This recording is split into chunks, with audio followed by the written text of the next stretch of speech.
Oke, Assalamualaikum warahmatullahi wabarakatuh. Selamat pagi.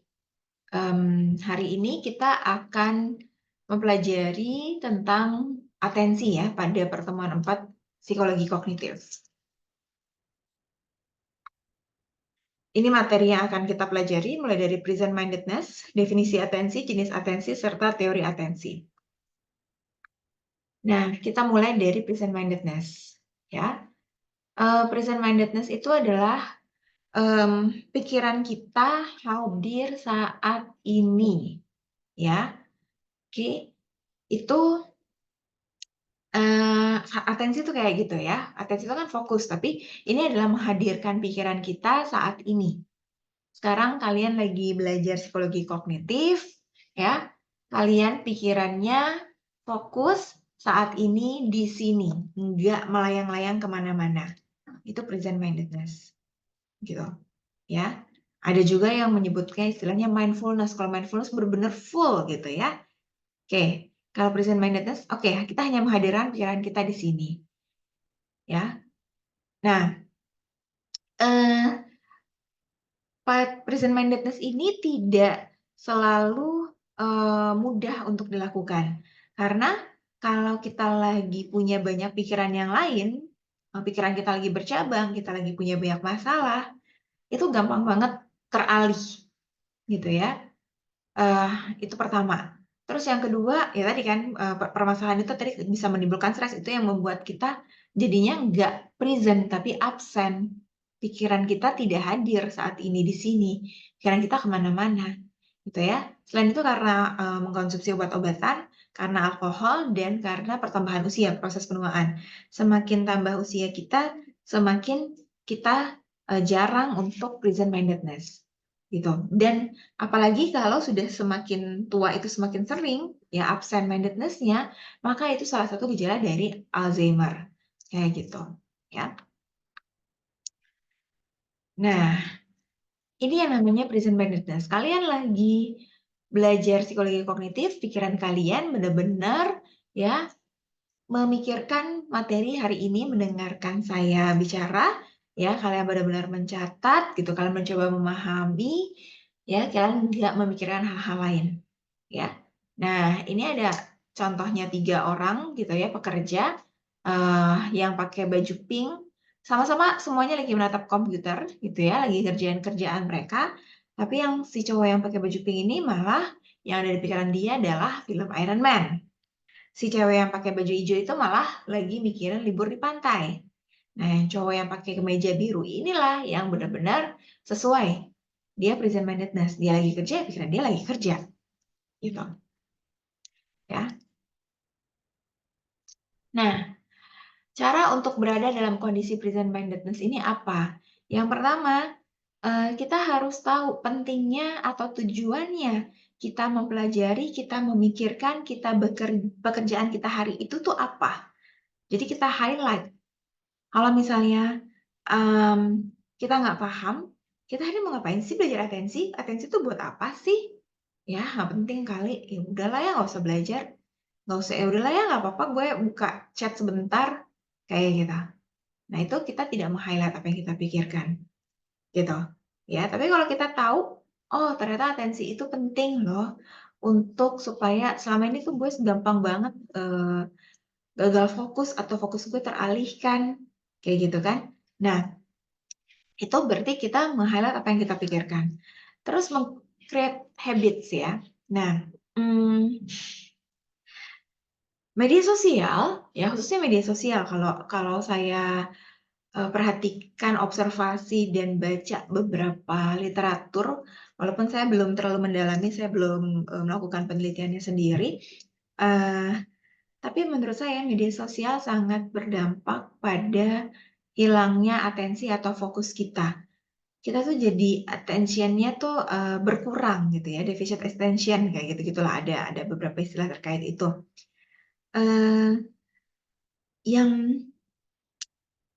Yang paling berdampak berasa banget buat saya pribadi adalah akibat dari kurangnya saya bisa fokus atau bisa atensi atau bisa present mindedness dalam waktu yang lama, itu adalah, eee, saya tuh kan dulu suka banget baca buku, ya dari bisa baca gitu ya, dari TK gitu ya sampai sekarang. Tapi, eee, kalau dulu tuh waktu zaman-zaman saya sekolah buku apa juga saya baca gitu.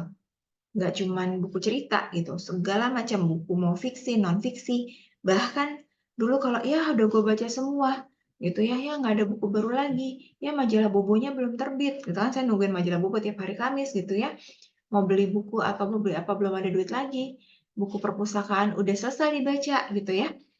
Itu saya sampai nyari-nyari buku apa, buku resep lah, buku telepon lah, Yellow Page gitu ya, saking saya tuh baca semuanya, kayak gitu. Tabloid, mama saya lah saya juga baca, kayak gitu-gitu. Apapun saya baca dulu. Nah sekarang, gitu ya, bahkan baca komik aja yang ada gambarnya, yang tipis, yang harusnya bacanya cepat, kurang dari 1 jam juga selesai, itu bisa lama loh, bisa beberapa hari, kayak gitu. Apalagi baca novel yang lebih tebal gitu kan, itu bisa beberapa hari, gitu. Nah, ya, apalagi kalau baca jurnal atau baca non-fiksi gitu, kok saya belum ada semacam bisa baca dalam waktu yang lama bisa ngabisin, maksudnya bisa bisa continue gitu ya, ini baru berapa, udah deh, gitu. Nah, itu, eee, itu menurut saya dampaknya adalah karena si media sosial ya, di media sosial itu kan kita cepat banget mendapatkan informasi. Kita sekarang buka, apa misalnya Instagram aja, terus beberapa detik kita tutup Instagram-nya, beberapa detik atau detik kemudian kita buka lagi, infonya udah beda. Yang ada di timeline kita udah beda, kayak gitu, ya. Ya nggak cuma Instagram, di, eee, Twitter juga, di TikTok juga ya, di Threads juga, kayak gitu-gitu ya. Di media sosial yang lain juga begitu, gitu. Gampang banget informasi itu berubah, dan setiap informasi itu yang diposting di media sosial itu ringkasan waktunya tuh sedikit, cuman bukan ringkasan, sorry, durasi waktu foto atau video. Kalau foto kan jelas ya, set baca juga berapa detik tuh kalau di media sosial itu. Video paling lama 1 menit, sekitaran itu. Jarang banget yang videonya lama, gitu kan. Nah, itulah yang membuat kita semakin terbatas fokusnya. Semakin, "Aduh bosen nih, apaan sih?" Kayak gitu, ya. Jadi apalagi nih untuk teman-teman dari kelas B dan C yang mungkin menyimak materi hari ini melalui Zoom, itu kalian pasti akan bosan banget, "Ini bacanya lama banget sih, aduh nih nggak ganti-ganti nih slide-nya," kayak gitu, ya. Nah, itu karena kalian sudah, eee, terlalu sering berhadapan dengan informasi yang cepet banget, eee, tersampaikannya, dan bahkan hanya dalam beberapa kalimat kalian udah tahu semua. Lihat judulnya aja, ini tentang apa sih? Oh ini, ya udah. Jadi tidak lagi mendalami gitu ya, tidak lagi, apa, menikmati sesuatu yang, durasinya panjang jadinya kan. Nah, itu makanya itu sudah ada habit dari kita yang buruk karena media sosial itu, maka coba meng-create habit yang kembali positif, yang kembali baik. Misalnya apa? Berarti, ini Mbak, detoks medsos. Ya terserah sih kalau mau sampai detoks medsos ya, tapi iya kalau itu udah cara ekstrimnya. Kalau saya pribadi ya sesederhana dengan saya mencoba baca lagi deh novel-novel, yang panjang-panjang gitu ya. Dan kalau dulu saya bisa menyelesaikan novel-novel panjang itu dalam waktu Harry Potter 5 itu 1.000 halaman 2 hari, gitu ya. Nah, itu buat saya biasa aja gitu kan. Tapi kalau sekarang, saya bisa baca novel yang 300 sampai 500 halaman aja misalnya 1 hari atau 2 hari, atau selesai aja ya, seminggu tapi misalnya atau hampir sebulan tapi selesai, itu buat saya udah, saya mengapresiasi diri saya sendiri. Wah habis ya, bisa ya, selesai ya novelnya. Karena ya jujur aja banyak banget nih novel yang saya belum selesai baca, atau saya beli tapi belum saya baca sama sekali tuh ada banyak gitu. Dan saya kayak, "Duh kenapa sih kok nggak menarik ya kayaknya, aduh kok gue terhenti nih bacanya ya," kayak gitu. Misalnya, ya salah satu yang belum selesai saya baca adalah, eee, Gadis Kretek ya. Gadis Kretek itu saya belum selesai tuh bacanya, padahal kan dari serinya tuh ada banyak perbedaan gitu. Saya belum selesai tuh bacanya, kayak gitu. Nah, Eee, jadi mulai membiasakan lagi membaca sesuatu yang menyenangkan kalau dari saya gitu ya, atau kalau kalian enggak terlalu suka baca, apa nih meng-create habit yang, bisa membuat durasi atensi kita lebih lama. Nonton boleh gitu ya. Nah, nontonnya coba nonton yang nggak terlalu banyak perpindahan atau terlalu banyak gambar, ya. Yang sederhana-sederhananya aja dulu, misalnya larva gitu ya, itu kan, eee, warnanya sedikit, gambarnya sedikit, perpindahan gerakannya juga sedikit gitu ya. Nah itu buat melatih fokus. Kalau membaca jelas, baca itu kan harus fokus gitu, untuk melatih present mindedness tadi, itu dibiasakan gitu. Atau kalau misalnya nih lagi mumpung bulan puasa gitu, create habits-nya apalagi? Baca Quran. Gitu kalau kita yang muslim. Atau buat kalian yang mungkin non muslim, baca coba Alkitabnya. Itu apalagi ya kalau misalnya kalian nggak terlalu paham, misalnya baca baca Quran kan bahasa Arab gitu ya. Itu ya buat saya juga itu saya mengembalikan habit ya. Biasanya saya bisa baca 1 juz itu 45 menit gitu ya. Tapi ini tuh aduh kok susah ya ngabisin 1 juz gitu ya. Akhirnya ya udah deh coba, berapa ayat nih bisanya, oke 40 ayat gitu ya. Subuh 40 ayat, coba zuhur lagi, asar lagi. Yang penting coba bisa 1 hari 1 juz, tetap kekejar 1 hari 1 juz. Kayak gitu, ya. Eee, tapi pelan-pelan kemarin, bisa nih ngejar 1 juz, selesai sholat gitu ya, habis sholat 1 juz ternyata bisa juga gitu. Nah itu create habit lagi, ya. Karena hal-hal yang tadi baca kalau buat saya pribadi sejak media sosial begitu gitu ya, jadi cepet bosen gitu. Kenapa sih nggak selesai baca, novelnya mending 1 bab, berapa halaman juga udah deh gitu ya. Atau ya tadi baca Qur'annya ya, karena kayak, udah bosen deh, kayak capek jadinya gitu kan. Nah itu makanya perlu membiasakan lagi, kalau sudah terbiasa lagi bisa kok, gitu.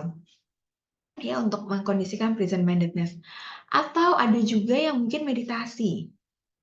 Meditasi itu kan harus sadar gitu ya, sadar sepenuhnya mengaktifkan seluruh indera kita, bahkan menyadari, aliran nafas kita gitu ya, kapan kita, tarik nafas, membuang nafas gitu kan. Nah, itu juga create habits ya. Awalnya meditasi 5 menit itu berat banget. Pikiran tiba-tiba kita mau fokus, tiba-tiba hilang, fokus hilang gitu ya. Tapi kalau sudah terbiasa, oh bisa ya jadi 5 menit, 10 menit, 15 menit, kayak gitu ya. Terus membuat simple goals, checklist ya. Nah ini juga salah satunya ya, saya lagi coba journaling, saya coba lagi nulis apa agenda gitu ya, di agenda. Nah itu simple goals, bulan ini mau ngapain ya, pekan ini ngapain ya, kayak gitu, ada rencana apa aja ya. Oke, mau mau lulus psikologi kognitif, mau dapat nilai A itu harus gimana ya? Oke, berarti UTS-nya nilainya segini, UAS-nya nilainya segini, tugasnya nilainya segini, gitu. Nah, itu simple goals. Oke, untuk UTS nilainya 80, materinya adalah dari ini sampai ini, berarti gue harus paham materi ini gimana. Kalau belum paham, berarti gue harus ngapain? Harus baca lagi, harus tanya lagi, atau apa? Kayak gitu.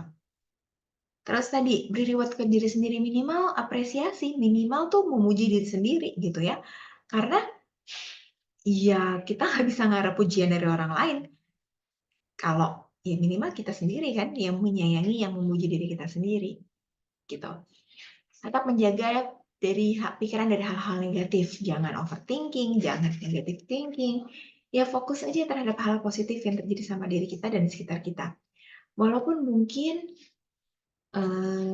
ada hal negatif yang sedang terjadi sama diri kita cemas, kita khawatir, tapi coba mungkin terkadang defense mechanism itu berguna ya, walaupun ya itulah namanya juga defense mechanism, mekanisme mempertahankan diri gitu. Contohnya misalnya rasionalisasi gitu.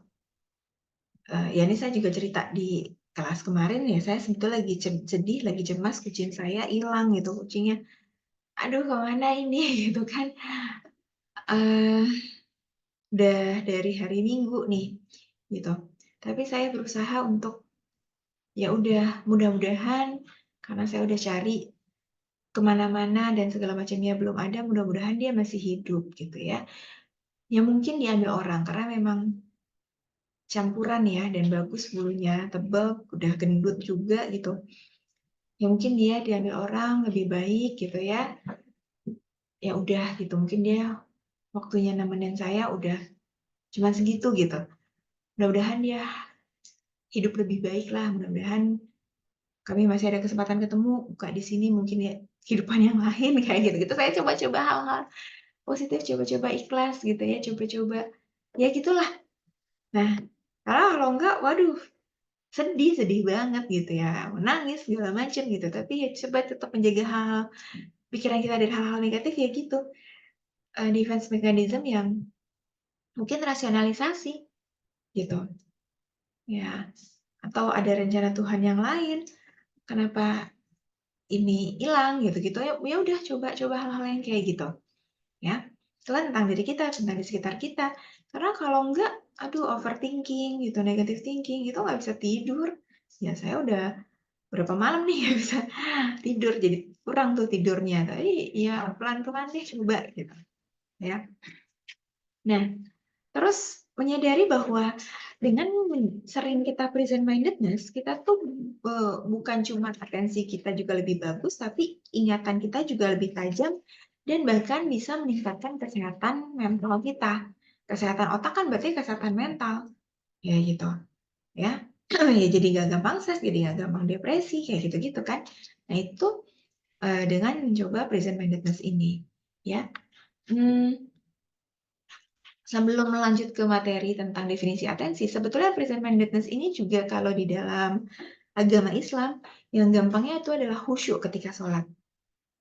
Mungkin di agama lain juga gitu ya, benar-benar memfokuskan ketika kita berdoa dengan Tuhan, itu kita benar-benar seakan-akan ngomong langsung Tuhan ada di hadapan kita, Tuhan yang melihat kita, gitu kan.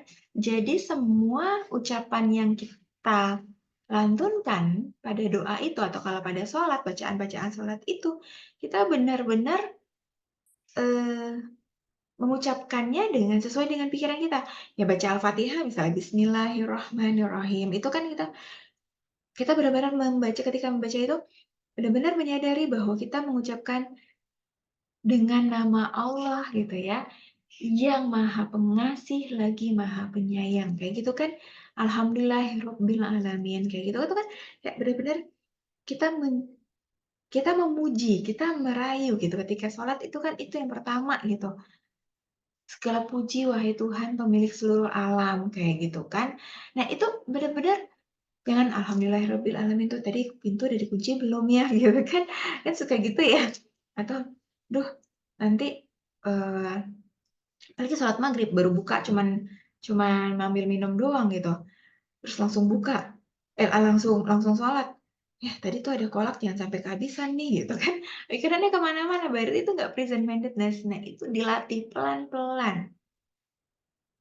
Susah banget ya. Saya pribadi kayaknya hampir tahu deh udah pernah belum ya, saya lupa yang full satu sholat 2 rakaat mungkin waktu itu pernah. Tapi kalau full 4 rakaat gitu, apalagi taraweh makmuman gitu, aduh udah mana imamnya baca ayat yang panjang yang kita nggak hafal, udah deh tuh kemana-mana pikiran kan, ya. Nah, tapi ya coba mulai dari pas baca doa Al-Fatihah, baca surat Al-Fatihahnya, baca surat pendeknya, Al-Fatihah bisa nih fokus, ayo lanjut gitu kan. Ya gitu. Ya jadi memang harus dilatih gitu ya. Oke, Kemudian definisi atensi. Suara saya terdengar jelas kah? Terdengar jelas? Dengar, Mbak. Oke. Nah, sekarang definisi atensi. Apa terus jadi bedanya atensi sama si present mindedness tadi? Ya. Ini kalau ngelihat gambar ini gitu ya, tension gitu ya, pay attention gitu ya, tension rhythm. Biasanya kalau ada pengumuman tentang kita harus memberikan atensi, itu diberikan dengan warna-warna yang mencolok, merah, kuning. Nggak mungkin tuh atensi warnanya ditulis dengan putih, nggak ada warna merah kuningnya gitu ya. Nggak ada warna lain, cuma putih atau hitam atau biru, warna yang tidak mencolok. Orang nggak akan ngeliat. Tapi kalau warna-warna yang mencolok, merah, kuning, oranye gitu, orang apaan tuh? Gitu ya, itu sesuatu yang berbeda. Ada apa tuh? Gitu kan, misalnya di jalan raya. Apa biasanya apa? Hati-hati gitu ya. Kalau di bahasa Indonesia kan atensi itu di jalan raya kan jadi hati-hati, jalanan berkelok, jalanan licin, jalanan turunan. Kayak gitu kan. Nah, itu kita harus benar-benar dipancing fokusnya. Gitu. Ya. Nah, terus ini juga. Ini kan saya pakai gambar ini waktu pandemi apa namanya?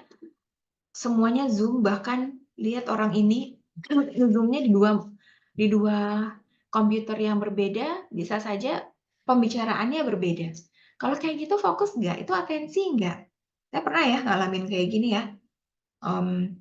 Harus ngikutin berbagai Zoom, di PC Zoom-nya apa, di handphone Zoom-nya apa. Bahkan kalau nggak salah 3 pernah pakai di laptop Zoom-nya apa gitu. Terus atau yang hybrid, atau yang ini nih, ibu-ibu ini. Dia sembari jaga anak, sembari ngerjain kerjaan dia gitu ya. Ini atensi nggak? Oh ini nih, hybrid. Ya, ada yang online, ada yang offline. Cukup atensi nggak gitu. Nah, menurut kalian gambar-gambar ini seperti apa? Ini menunjukkan orang-orang ini lagi fokus atau tidak?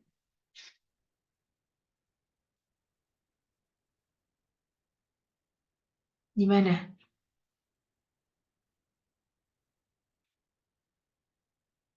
'Enggak, Mbak.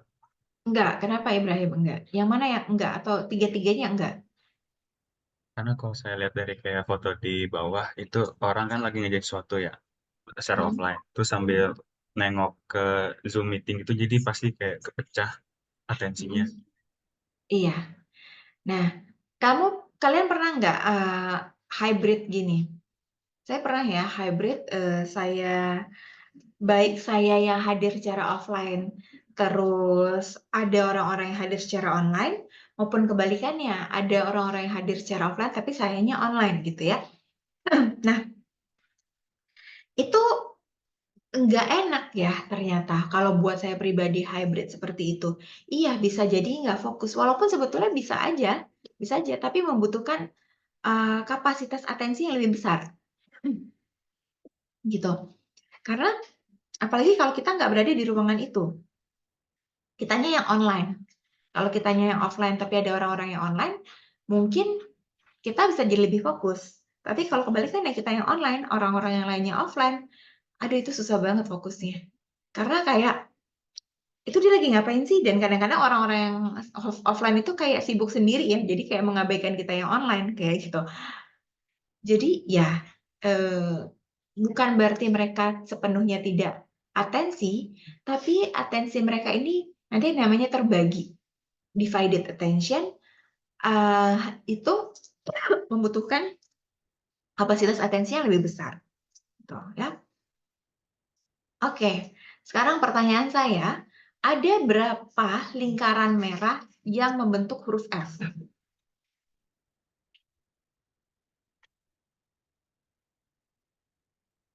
Ada berapa? 13, Mbak. 13. Oke. Kalian hitung manual, 1, 2, 3, 4 gitu ya. Oke, ya nggak apa-apa. Nah, ini kan yang bikin, oh iya ya, tapi begitu yang bikin kalian, ternyata beda ya. Pas pas ngitung lingkaran, kalau pas benar-benar memperhatikan lingkaran yang ada huruf F-nya, warnanya nggak merah loh, warnanya pink. Nah, itu kalau kalian memperhatikan lebih detail seperti itu, berarti kalian, nah itu melatih atensi kalian. Kalian berarti fokus tuh, yang bisa ngitung, oh iya 13 gitu. Oke? Nah, oke, jadi atensi adalah pemusatan pikiran atau perhatian terhadap sejumlah objek, minimal satu objek atau bahkan bisa lebih dari satu objek, ya. Nah, tujuannya apa? Memusatkan pikiran terhadap sejumlah objek supaya pikiran kita sesuai dan interpretasi yang muncul sesuai dengan fakta. Kalau pikiran kita tidak terpusat, pikiran kita kemana-mana, ketika kita mendapatkan suatu informasi, bisa saja informasi itu tidak sesuai dengan fakta. Jadi miscommunication, jadi misinformation, kayak gitu. Ya, misalnya, misalnya nih, kamu lagi diajak ngomong sama teman kamu, gitu ya, terus kamu,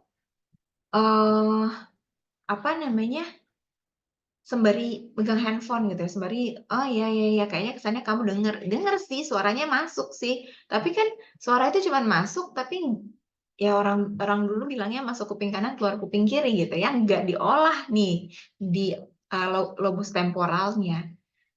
Terus pas kamu selesai, tadi dia ngomong apa ya? Itu ngapain sih? Nah itu kan pasti kalian kayak gitu, ya. Atau jadi salah, oh salah informasi. Tadi kayaknya dia bilang dia mau ke rumah gue ya besok. Padahal teman kamu bilangnya nanti malam mau ke rumah kamu misalnya kayak gitu. Kan jadi tidak sesuai dengan fakta. Terus atensi ini penting dalam proses persepsi, bahkan nanti itu penting untuk proses memori. Ya, penyimpanan memori nanti kita ada di bagian dari sensori memori ke short term memory itu perlu ada atensi, gitu ya. Nah, dalam proses persepsi, ini warnanya warna apa ya? Ini latar belakang slide ini, kalian ada yang bilang mungkin hijau, ada yang bilang mungkin Tosca, gitu ya, ada. Nah, itu beda-beda. Tadinya kalian nggak ngeh, ngapain sih Mbak Cica jadi ngomongin warna slide? Oh iya ya, ternyata beda. Oh iya ya, ternyata persepsinya, iya, ini ternyata warnanya warna hijau, ini kayak warna Tosca, jadi beda. Nah, itu atensi itu penting dalam proses persepsi, dalam proses bahkan penyimpanan memori, pada proses problem solving, ya, decision making. Kalau kita nggak fokus, misalnya ngelihat map, Gmap atau Waze gitu ya, itu kita bisa aja udah diarahkan oleh Waze atau Gmap untuk ngambil arah yang mana, membantu pengambilan keputusan kita akhirnya salah ya, macet lewat sini ya, nyasar jadinya ya, kelewat gangnya gara-gara nggak atensi, ya. Problem solving gitu ya, jadi ada langkah yang terlewat, jadinya misalnya ya, salah satu problem solving yang paling gampang itu nanti pas kita belajar tentang problem solving, ada yang masalah itu bisa diselesaikan dengan nanti namanya adalah nanti kalian. Tapi ada beberapa masalah yang bisa diselesaikan dengan cara ikutin aja panduannya. Misalnya apa? Misalkan masalah membuat rak dari IKEA. Gitu. Ya. Itu membuat rak dari IKEA itu udah gampang banget karena ikutin aja panduannya. Tapi kalau kita nggak fokus, ternyata ada yang kelewat.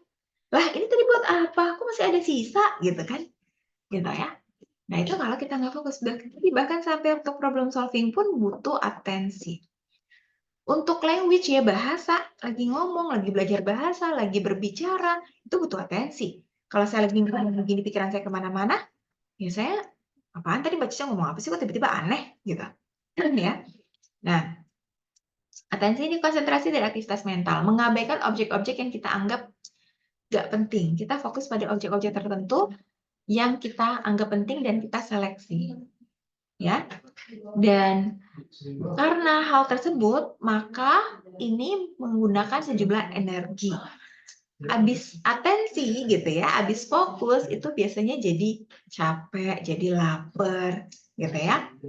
Nah, tadi ya, pengambilan keputusan, pemecahan masalah, pengenalan pola gitu ya. Nah, ini kemudian nanti bentuk-bentuk proses atensi ada dua, divided dan selective attention. Ya. Nah, ini input atau rangsangan atau stimulus yang berasal dari luar tubuh kita, ya, cahaya, suara, segala macam masuk ke sensori kita melalui indera pendengaran, penglihatan, seluruh indera kita gitu ya. Lalu disimpan di sensori store atau sensori memori cuman dalam waktu kurang dari 2 detik. Untuk masuk ke tempat penyimpanan memori yang lebih lama itu difilter, ada penyaringnya, terseleksi. Nah, filter ke seleksi inilah atensi. Dikenali polanya. Ini penting nggak ya? Gitu. Penting nggak ya? Siapa pakai baju apa hari ini? Siapa biasanya duduk di mana? Itu difilter. Ya. Oke. Nah, sekarang kita ngomongin jenis atensi. Atensi ada dua macam, divided dan selective attention. Ya, divided itu artinya terbagi. Ya, kita mencoba membagi fokus kita secara adil, ya, untuk beberapa objek atau beberapa tugas yang hadir depan kita bersamaan waktunya. Ya, stimulusnya lebih dari satu.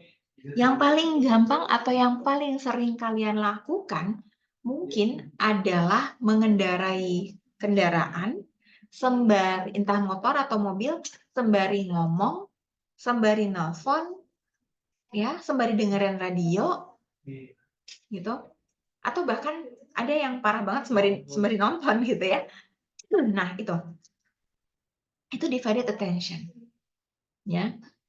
Kan biasa tuh ngendarain mobil atau kamu nyetir mobil atau motor gitu ya, tapi sembari dengerin radio, sembari nelfon gitu ya, sembari ngobrol gitu. Nah, itu berarti kamu membagi atensi kamu. Karena di jalan raya butuh banget atensi. Ya kan? Kita harus mengatur kecepatan kendaraan kita, kapan jadi lebih cepat atau jadi kapan jadi lambat, kapan harus ngerem, kapan harus belok. Kita harus menjaga jarak dengan kendaraan lain di depan kita. Kita harus siap kapan lampu merah, apalagi kapan ada tiba-tiba orang nyebrang, kucing nyebrang, kayak gitu-gitu kan, itu benar-benar harus fokus, gitu, harus atensi. Nah, tapi kalau misalnya di saat yang bersamaan ada yang lainnya gitu kan, misalnya kita sembari dengerin musik di radio atau ada orang ngobrol atau sembari nelfon. Nah, itu maka fokus kita itu harusnya tadinya 100% full untuk menguasai kendaraan ini di jalan raya, akhirnya terbagi dengan hal-hal yang lain tadi. Itu divided attention. Ya. Nah, ada penelitian nyatakan divided attention atau atensi terbagi ini cenderung gagal. Pasti ada, kita nggak bisa benar-benar 100%, ngebagi 50-50% kepada dua objek atau bahkan lebih.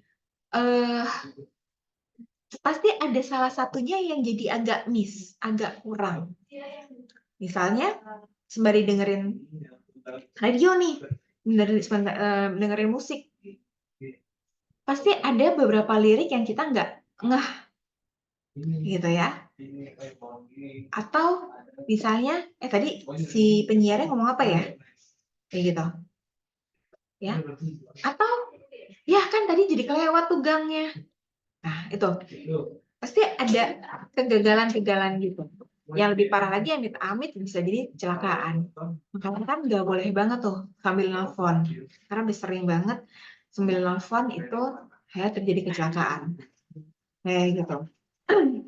Nah, terus pas nonton film itu divided attention juga sebetulnya, karena kita kan pas nonton, apalagi kalau ada teksnya ya, tonton bahasa asing gitu kan, pertama kita harus ngeliatin gambarnya, dengerin omongan orangnya, ngebaca teksnya, itu kan 3 terbagi tuh jadinya.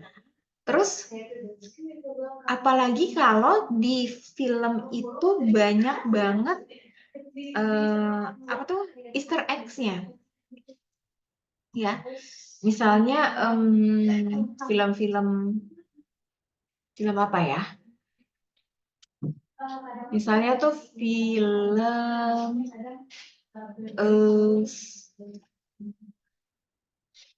saya lupa deh. Kalau nggak salah ya, di salah satu film, oke deh, film Shazam aja ya, film DC misalnya Shazam gitu. Nah, itu kan banyak banget tuh Easter eggs-nya. DC yang lain ada Batman, ada Superman, kayak gitu ya. Ada, pokoknya Batman ada, entah ada komiknya, ada action figurnya, kayak gitu. Nah, itu banyak banget. Atau kamu pernah nonton apa lagi ya? Ya macam-macam lah yang ada Easter eggs-nya itu kan. Jadi kita, ya ada ini, ada ini. Tapi tadi dia ngomong apa ya? Lewat tuh. Tuh, itu divided attention. Nah, tapi bisa nggak dilatih supaya jadi lebih baik? Bisa. Divided attention itu bisa saja dilatih supaya jadi semakin baik gitu ya. Nah, kemampuan divided attention atau kita biasanya bilangnya multitasking memang berdasarkan banyak penelitian itu lebih baik dilakukan oleh perempuan. Perempuan itu lebih gampang multitasking atau divided attention-nya ini. Multitasking-nya itu berarti kan dia mengerjakan banyak tugas sekaligus. Kok bisa mengerjakan banyak tugas sekaligus ya? Karena atensinya terbagi, divided attention ini. Ya, kalau cowok agak susah untuk membagi perhatian divided attention-nya, gitu. Ya, cowok mungkin kalau punya cewek lebih dari satu dia bisa, tapi membagi benar-benar perhatiannya dia kayaknya bisa punya cewek lebih dari satu, tapi membagi perhatiannya sebetulnya dia nggak bisa, gitu. Ya, jadi pasti ada salah satu cewek itu yang dia akhirnya nggak sama perlakuannya dengan cewek yang lainnya. Nah itu berarti kan sebetulnya tidak bisa melakukan divided karena dia memang nggak bisa melakukan divided attention. Jadi saya agak ngebanyol aja ya supaya oh iya ya benar juga ya. Tapi nggak sampai gitu ya sebetulnya. Jadi divided attention itu ya misalnya nih cowok ini kan sembari nonton TV, sembari buka laptop, sembari ini masih apa nih masih zaman pager, kalkulator, moto gitu ya, terus ada anjingnya gitu kan di situ, itu susah banget sebetulnya. Tapi kalau cewek ya sembari ngasuh anak, sembari nelfon gitu ya, itu bisa. Banyak kan ya ibu-ibu sembari gendong anak sembari masak gitu ya. Nah, atau apa? Sembari ngerjain kerjaan apa gitu kan, sembari masak, sembari apa yang lain-lain. Nah, itu ya memang perempuan lebih mudah divided attention gitu. Beberapa eksperimen yang mendukung atau mencoba meneliti tentang divided attention ini ada beberapa. Yang pertama adalah simulated driving studies, Levy and Cothers itu braking and tone, Strayer and College itu hands-free cell phone traffic braking, inattentional blindness, Wingman and College itu experienced drivers versus novice gitu ya. Rata-rata memang eksperimennya di kendaraan ya, simulated driving studies gitu kan di kendaraan, hands-free cell phone traffic braking di kendaraan, experienced drivers versus novices juga di kendaraan, kayak gitu ya. Nah, mirip-mirip, cuman bedanya kalau simulated driving studies jadi kayak main mobil-mobilan yang di time zone gitu ya. Oh, jadi simulasi gitu. Orang benar-benar pakai apa? Sesuai dengan untuk menyetir di mobil gitu kan ya. Semuanya peralatannya sama, rem apa namanya? Tombol-tombolnya apa segala macam, alat setirnya semua sama gitu ya. Terus orang itu dikasih ya kayak di video di gambar ini ya, seakan-akan dia melihat langsung gitu ya. Kalau ini kan ini kartun, tapi sekarang ini banyak yang simulated driving itu udah benar-benar real, sesuai dengan kondisi jalanan di mana kayak gitu-gitu. Nah, terus dia didengerin musik, didengerin apa, nah terus gimana nih? Kepecah nggak konsentrasinya, kepecah nggak atensinya? Kalau kepecah gimana? Dia bisa dua-duanya bisa bagus nggak hasilnya? Kayak gitu. Nah itu simulated driving studies. Inattentional blindness, ketika kita fokus terhadap satu hal, kita biasanya gagal untuk melihat hal yang lain. Nah ini, contohnya adalah kalau kalian lihat video ini, kalian fokus kemana? Kalau kalian fokusnya ke lempar-lemparan bola, kalian nggak ngeh bahwa ada kingkong lewat. Kalau kalian ngelihatnya ke kingkong, kalian mungkin agak susah ngelihat bahwa bola yang dilempar adalah ada 2 bola basket. Kayak gitu. Ya. Dan bahkan ada 2 tim sebetulnya. Kayak gitu. Ya. Nah, tapi kalau kalian bisa melihat keduanya semuanya sekaligus, berarti kalian bisa melakukan divided attention. Gitu, ya. Atau bahkan kalian nggak lihat tuh ada huruf S. Gitu itu banyak nih, pengalihnya banyak, ya. Oke. Itu yang divided attention. Nah, karena memang banyak hal yang berdasarkan eksperimen itu yang menyatakan tuh kan susah divided attention itu, banyak yang gagal, banyak yang informasi yang apa namanya, banyak yang miss gitu ya ketika kita divided attention. Maka para ahli kemudian menyatakan ya attention itu harus selektif, harus cukup satu aja, fokus pada satu stimulus atau satu objek saja gitu. Walaupun ada beberapa stimulus yang lain hadir bersamaan, kita diminta cuma memilih, menyeleksi satu aja dan mengabaikan yang lain. Nah, ini lebih gampang ketika kita memprosesnya, lebih sederhana, lebih mudah direspon. Misalnya, nih kalian lagi belajar, terus teman kalian lagi ngobrol. Kalian abaikan tuh dia ngobrol apa. Nah, itu selective attention. Ya. Eksperimennya adalah dichotic listening serta Destrup effect. Dichotic listening ini si orangnya diminta untuk mendengarkan 2 pesan yang berbeda di telinga kanan dan di telinga kirinya. Ya, kedua pesan itu disajikan perlahan, tugasnya tidak menantang. Nah, tapi si pesan itu salah satunya ada pesan yang kedua pesannya disajikan perlahan ya, tapi salah satu pesan itu ada yang gampang diingat ya, tidak menantang ya, dan maknanya relevan. Pesan yang satu lagi, ini apa sih maksudnya gitu ya, susah nih menantang tugasnya kayak gitu. Nah ternyata individu akan cenderung memilih tugas yang lebih mudah, pesan yang lebih mudah dipahami ya. Contohnya ini di tahun 53 gitu ya, si orang pakai kacamata ini mendengarkan pakai headphone pesan yang berbeda di telinga kanan dan telinga kirinya. Di telinga kanan adalah pesan yang berupa kalimat. Di telinga kiri adalah pesan berupa kata-kata yang acak yang tidak jadi kalimat. Begitu ditanya, kamu dengar apa? Dia akan memilih yang ini. Dia akan lebih mudah, dia akan jawab yang ini. Yang and then John turn rapidly toward kayak gitu. Gitu. Dibanding Ren House Oxcar, apaan sih? Ini apaan sih nggak nyambung? Gitu ya. Nah, ini juga, ini sama-sama kalimat. Sama-sama kalimat, tapi yang satu lebih informatif. Maka yang akan lebih dipilih adalah yang akan lebih informatif. Gitu. Ya, yang ini jadinya. Tentang Presiden Lincoln. Gitu ya. Terus eksperimen yang kedua, Destrup effect. Ini saya punya alat eksperimen ya, nanti deh. Pas eksperimen aja. Itu adalah individu diminta untuk mengingat, ini ada 2 hal ya. Yang pertama adalah elips warna-warni, hijau, biru, kuning, merah gitu ya.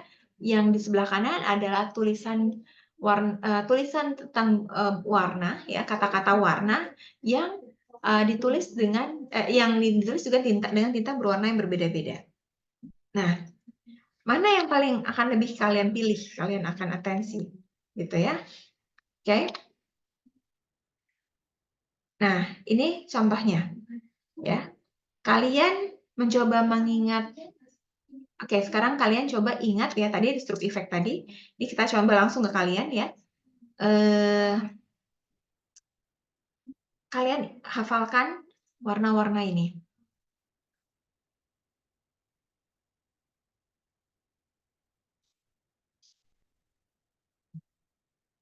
Oke, sudah ya.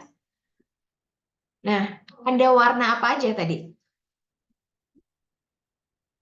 Putih, biru, kuning. Merah, Mbak. Ada berapa warna? 6, Mbak. Oke. Sebetulnya 7 sama latar belakangnya. Ya. Nah, tapi lebih mudah ya. Oke, ada kuning, biru, hijau, merah. Mungkin ada yang ingat putih, hitam. Sekarang tugas yang ini. Silakan hafalkan.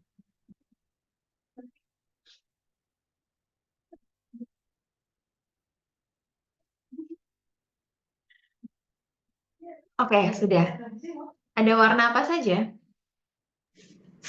Kuning, Mbak, kuning. Kuning. Terus? Biru. Merah, Hijau, hijau. Biru, Ada merah. hijau, Mbak, hijau. Hijau. Oke. Tulisan kata merah ditulis dengan tinta warna apa? Kuning. Oke. Tulisan warna hijau ada nggak? Ada, Mbak. Ditulis dengan tinta warna apa? Hijau. Oh, hijau tadi. Merah, Mbak. Merah, Mbak. Oke. Hijau tidak ada. Oke, hijau merah. Ya, ini lebih susah kan ingetnya? Karena kalian mau ingat katanya, apa mau ngelihat warna pada katanya. Kayak gitu. Nah, ini kebanyakan akan memilih salah satu. Selective attention aja. Nah, tadi kalau kalian bisa dua-duanya, berarti kalian divided attention. Gitu. Ya. Oke. Nah, selanjutnya kita ke teori atensi. Ada beberapa teori atensi, ada 6.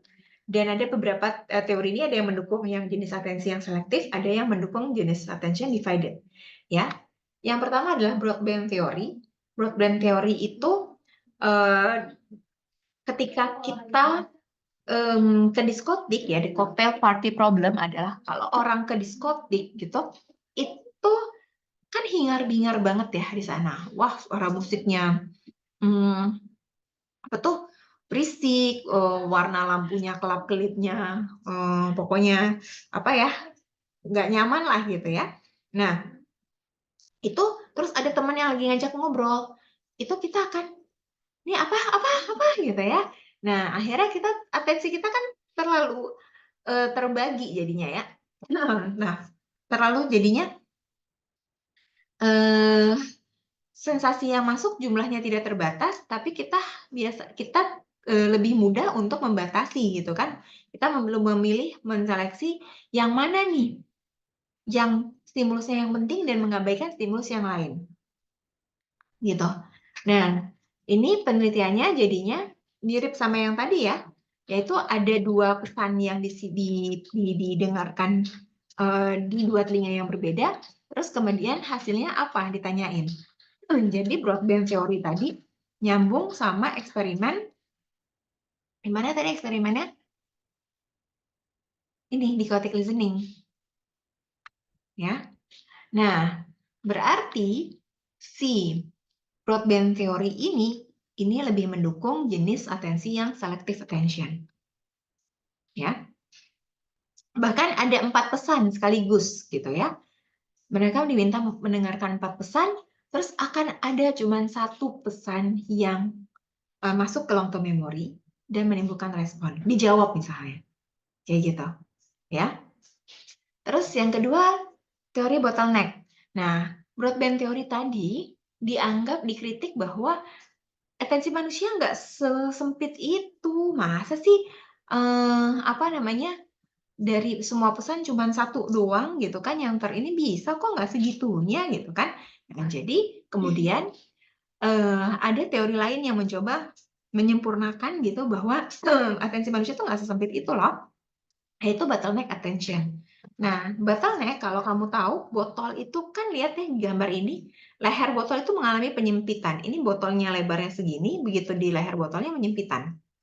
Nah, kalau kita nuangin air dari botol itu gitu kan, itu tuh nggak semua, airnya yang tertuang itu nggak sekaligus, pelan-pelan, satu-satu. Walaupun bisa semuanya ketuang, tapi kan harus satu-satu, gitu. Nah, itu yang dimaksud dengan bottleneck attention ini, dari teori bottleneck ini.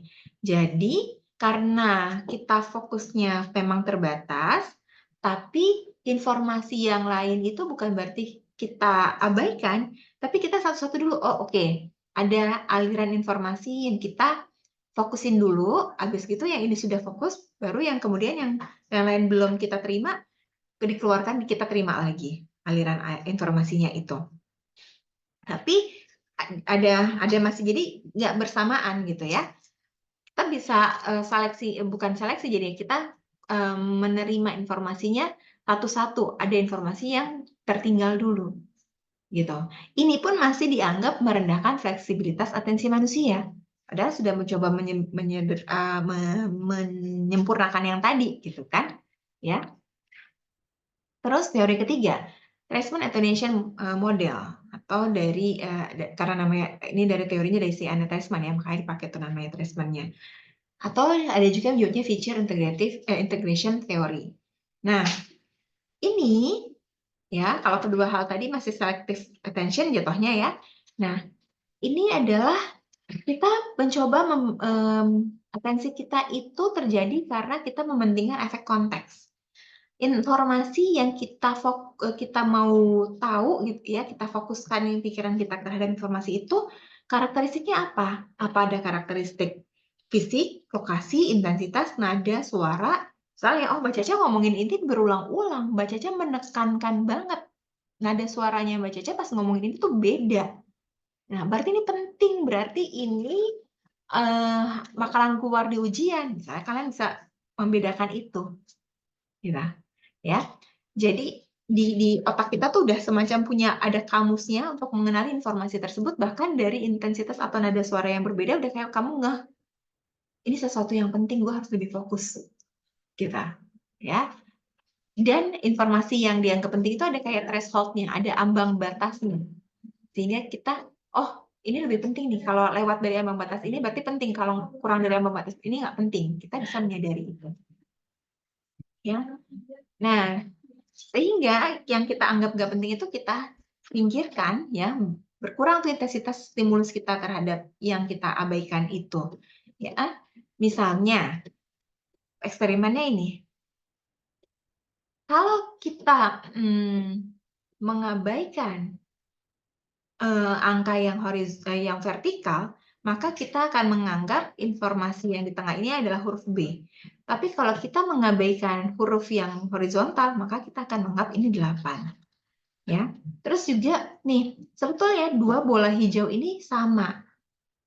Tapi itu bisa kelihatan sama kalau kita mengabaikan bola merah di sini sama bola merah yang ini.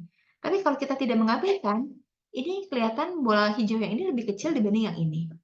Gitu. Berarti ada hubungan sama persepsi, Mbak? Iya, kan tadi saya udah bilang dari awal. Itu kan persepsi, Mbak. Sama atau beda tadi? Waktu itu Mbak Caca udah jelasin nih teori-teori persepsi. Iya. Makanya atensi itu diperlukan pada saat atensi itu diperlukan pada saat persepsi. Gitu, ya. Teori yang keempat, Deutsch Memory Selection Model. Ya. Kepadatan informasi yang tadi mengalami penyumbatan dan menjadi fenomena leher botol tadi, itu terjadi setelah kita mengenali pola. Ya, ini juga menyempurnakan teori bottleneck gitu ya. Masalah perhatian tidak muncul pada persepsi, tapi seleksi terhadap stimulus tersebut masuk ke dalam ingatan setelah persepsi muncul. Berdasarkan ini bilangnya tensi itu belum terjadi pada saat persepsi, tapi pada saat mau masukin persepsi itu jadi memori, katanya begitu. Makanya di sini berarti kan itu belakangan, berarti itu makanya disebutnya late atau telat tuh, late selection model atau tertunda ya, model seleksinya tertunda gitu. Nah, ini harusnya kita udah aware, udah merespon suatu informasi setelah kita mendapatkan dari sensori kita.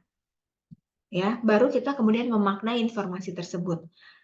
Tapi pada teori ini kebalikannya, kita persepsi dulu, kita analisis dulu maknanya, baru kita respon, baru kita perhatikan. Nah, ini yang namanya late selection, kebalikannya. Gitu. Oke, saya kecepatan nggak? Bisa dipahami? Oke, lanjut ya. Kalau diam aja berarti saya anggap lanjut. Nah, kemudian ini capacity model dari Kahneman. Sorry. Ada yang chat? Oh, kirain. Oke, ya udah. Ya. Nah, tadi saya bilang proses atensi itu butuh energi, butuh kapasitas. Ya. Nah, bahkan butuh keputusan untuk memilih mana yang harus kita perhatikan. Biasanya kita akan memperhatikan sesuatu yang berbeda, sesuatu yang janggal. Ya. Misalnya nih ya, saya tiba-tiba manggil Jardir gitu ya. Jardir lagi, "Hah, kemana?" gitu kan. Kayak gitu. Nah, kok Mbak Cici manggil? Tiba-tiba misalnya lagi ngantuk gitu ya. Tiba-tiba pas saya panggil gitu ya, atau siapa? Ibrahim gitu kan. Izul, terus saya panggil gitu. "Hah, ada apa tuh tadi? Gue lagi ngantuk-ngantuk, kenapa tuh?" gitu kan. Nah, itu jadi membuat kita fokus. Ya. Atau kalau kalian lagi di kelas gitu, nggak ada orang lewat ya di jendela pintu itu nggak ada orang lewat, tiba-tiba biasanya nggak ada yang lewat, terus tiba-tiba ada yang lewat gitu. Itu siapa tuh lewat? Nah, itu kan sesuatu yang berbeda. Nah, itu biasanya akan lebih kita perhatikan. Ya. Jadi itu apa namanya? Stimulus-stimulus yang kayak gitu dianggapnya bahkan itu kita bisa bisa melakukan itu. Jadi bisa saja memperhatikan lebih dari satu gitu, asalkan tidak melebihi kapasitas atensi yang kita miliki. Dan kapasitas atensi setiap individu bisa saja berbeda walaupun belum ada penelitian yang memastikan. Yang pasti yang jelas berbeda adalah pada penderita ADD dan ADHD, attention deficit disorder dan attention deficit and hyperactive disorder. Itu bukan cuma terjadi pada anak-anak ya, itu juga terjadi sampai bahkan dia dewasa, itu susah disembuhkan. Jadi pada individu ADD dan ADHD ini memang kapasitas atensinya jadi lebih rendah. Dan kalaupun dia cenderung yang selective attention. Gitu ya. Susah banget dia mau divided attention, gitu ya. Oke. Nah, ini ada skemanya, ada modelnya ya. Apa saja yang terjadi pada capacity model ini ya? Ada macam-macam nih. Saya nggak akan ini intinya adalah proses atensi itu semacam kayak ada komputer di dalam otak kita yang sebagai sentral prosesornya, sebagai pengontrol semua stimulus itu mana yang mau diberikan perhatian lebih, mana yang tidak. Sebetulnya gampangnya kayak gitu. Sehingga nanti jadi ada responnya. Ya. Terus yang terakhir adalah automatic processing. Nah, automatic processing itu sebetulnya meneruskan dari yang capacity model tadi. Bahwa kita bisa loh tiba-tiba memperhatikan sesuatu secara otomatis tanpa disuruh, tanpa ada perhatian sebelumnya ke situ, tiba-tiba kita teralih perhatiannya dan tidak perlu ada kesadaran untuk melakukannya, tidak mengganggu aktivitas mental lainnya. Dan ini tugas yang mudah. Lanjutin tadi, ada orang yang lewat di depan kaca pintu kamu. Kalau orang itu kamu kenali, kamu langsung si itu gitu. Cowok yang gue taksir tuh gitu. Nah, itu automatic processing. Tapi kalau orang yang nggak kamu kenal, nggak bakal automatic processing, itu cuma capacity doang. Kayak gitu. Ya. Jadi seseorang atau sesuatu yang dikenal, yang familiar, yang penting buat kamu gitu ya. Jadi kita bisa memperhatikan itu lebih dari satu item ya, 2 item atau lebih dalam satu waktu. Nah, ini yang bisa divided. Ya. Nah, apa yang kita otomatis proses informasinya? Yang pertama adalah tentang space, tentang area gitu ya. Biasanya kita ngeh kalau pas lagi baca sesuatu, oh ini nih definisi atensi ada di bukunya, di buku yang ini gitu kan, di halaman yang bagian sebelah kanan atas misalnya, kayak gitu. Atau tentang waktu. Kalian tiba-tiba ingat pas lagi mau makan siang, kan tiba-tiba ingat bahwa harus mampir ke toko untuk membeli suatu barang. Ya, mampir ke Alfa atau Indomart gitu ya. Wah, harus mampir dulu nih sebelum pulang atau sebelum beli makanan buat buka kayak gitu-gitu. Ya. Terus frekuensi. Kayaknya gue udah 3 kali nih lihat dia hari ini. Kenapa sih nih anak mondar-mandir terus? Ya kalian bahkan bisa ngitung berapa kali udah ketemu dia gitu ya. Kayak gitu. Nah, itu. Dan ditambahin lagi autobiografi. Kalau ditanya tentang diri kamu tiba-tiba ya, oke, siapa di sini? Ayu gitu ya. Coba saya langsung minta Ayu untuk coba sebutkan warna favorit kamu. Hah, Mbak Caca kenapa tiba-tiba nanya warna favorit? Nah, itu kan kalau terkait sama diri sendiri, identitas, autobiografi, atau CV, kamu nggak perlu ngafalin lagi karena itu udah melekat banget sama kamu. Gitu ya, kamu tiba-tiba ditanya kayak gitu, otomatis bisa jawab. Otomatis tuh bisa terproses atensinya. Gitu, ya. Oke, ada pertanyaan sampai sini? Kecepatan? Enggak? Nanti kan kalian masih bisa untuk nonton YouTube-nya ya. Kalau tadi misalnya kecepatan, ya, dan saya record gitu. Terus kalau mau ada pertanyaan silahkan. Minggu depan kita tetap online ya, dan minggu depan juga akan direkam.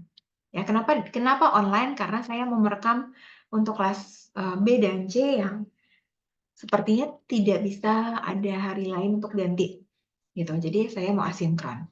Oke? Karena mereka di hari Jumatnya 2 kali libur nih gitu ya, susah untuk ganti harinya. Gitu ya. Mohon maaf kalau saya ada kesalahan hari ini. Ada yang mungkin miskomunikasi atau apa tadi masuk. Kita ketemu lagi online minggu depan. Oke, terima kasih semuanya. Assalamualaikum warahmatullahi wabarakatuh. Waalaikumsalam.